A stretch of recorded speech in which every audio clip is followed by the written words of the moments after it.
My worst day at Lamar was when I was in Aberdeen, Maryland, and I was working with one of the foremans out of Kentucky area. We were working 12-hour days, 7 days a week. Well, it was so dark at night that, in the morning at 6 o'clock, where I couldn't even see 5 feet in front of me.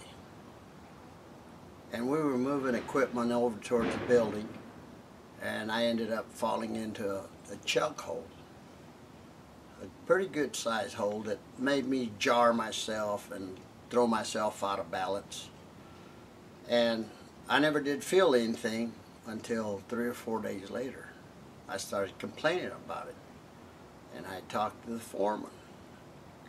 And then a few days after that, the safety guys called the foreman and told him to get me to the Center and get checked out. Well, that day it was late in the afternoon, and then we had finished out the day, and then he finally tells me, okay, now you can go to the Center.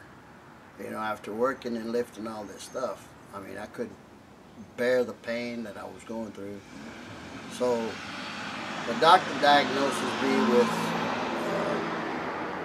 some ruptured muscle or ligaments that I pulled or this and that. And he gave me 2 days of rest. He says, rest this up, ice it down, heat, ice it, put some heat. And I stayed at the motel for not even half a day when JetBlue calls me back on my phone and says to get the hell back on the location and go back to welding. And I told him that I was hurting, and I was on codeine, hydrocodone painkillers that the doctor had given me, and he told me to rest for 2 days. He said, well, I don't care, you're the only one that's welding over there, and I want you back on that job site.